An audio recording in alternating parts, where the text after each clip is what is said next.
जैसे फैक्ट्री का वेस्ट है, कुछ है, लिथियम आयन बैटरीज़ है, उसमें से भी हेवी मेटल्स निकलते हैं, तो उसमें टॉक्सिसिटी होती है। टॉक्सिसिटी ये क्या कहते हैं, हेवी मेटल्स ये क्या कहते हैं, ये प्लांट्स में जाते हैं या फिर ह्यूमंस में भी अगर कभी-कभी चले जाते हैं, तो ये मिमिक करते हैं। कैसे मिमिक करते हैं?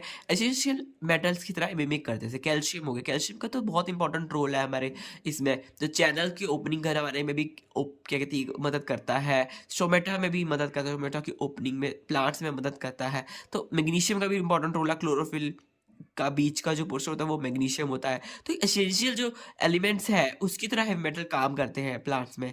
और फिर रिएक्टिव ऑक्सीजन स्पीशीज जो है प्लांट्स में वो निकलती हैं, इंटरेक्ट करते हुए ऑक्सीजन के साथ रिएक्ट करेंगे ये हेवी मेटल्स, और फिर आरओएस का प्रोडक्शन करेंगे। आरओएस का प्रोडक्शन तो अच्छा होता नहीं है, हमारे में भी अच्छा नहीं होता, प्लांट्स में भी अच्छा नहीं होता आरओएस का प्रोडक्शन, रिएक्टिव ऑक्सीजन स्पीशीज का प्रोडक्शन। एचिटॉक्सिन, एचिटॉक्सिन का क्या है, एचिटॉक्सिन क्या कहता है, inhibit histone deacetylase of host plant. एसिटॉक्सिन जो है वो इनहिबिट करता है होस्ट डी एसिटाइलेज को, इनहिबिट करता है जो होस्ट प्लांट की हिस्टोन डी एसिटाइलेज है। ऑक्जेलो एसिटिक एसिड क्या करता है, प्रोड्यूस बाय फंगल पैथोजन के द्वारा प्रोड्यूस होता है ऑक्जेलो एसिटिक एसिड। ये भी, ये सब ऑक्जेलो एसिटिक है, हम इसको साइकिल में भी पढ़ते हैं, बट ये जो है यहाँ पर ये स्ट्रेस फिजियोलॉजी के हिसाब से मैंने लिखा हुआ है कि फंगल जो पैथोजन है वो भी प्रोड्यूस करते हैं ऑक्जेलोएसिटिक एसिड और सुप्रेस करते हैं अर्ली प्लांट डिफेंस रिस्पॉन्स। जो अर्ली प्लांट डिफेंस रिस्पॉन्स है उसको सुप्रेस करते हैं। प्रोड्यूस बाय फंगस, ऐसी टॉक्सिन को प्रोड्यूस करता है फंगस, प्रोड्यूस करते हैं, उस फंगस का नाम है कोलियोबोलस कार्बोनम। ऐसी टॉक्सिन कौन रिलीज कर रहा है, कोलियोबोलस क्या कहते हैं नाम की फंगस जो है वो ऐसी टॉक्सिन को रिलीज कर रही है। और फिर वो क्या कर रहा है, इनहिबिट कर रही है फंगस, ये जो टॉक्सिन क्या कर रहा है, इनहिबिट हिस्टोन डी एसिटाइलेज।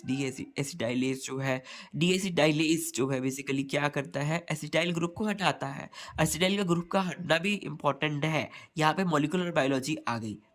तो ये सब कनेक्टेड है, प्लांट फिजियोलॉजी, मॉलिक्यूलर बायोलॉजी, सब कुछ कनेक्टेड है। तो यहाँ पे कनेक्टेड रिस्पॉन्स आ गया, तो टॉक्सिन है उनको डीएसिटाइलेज को कहते हैं इनहिबिट कर रहा है, डिस्टो डीएसिटाइल को, तो वो इनहिबिट हो जाएगा डीएसिटाइलेज, तो एसिटाइल ग्रुप जो है वो हट नहीं पाएगा। हटना भी जरूरी है, लगना इंपॉर्टेंट है, हटना भी जरूरी है उसका।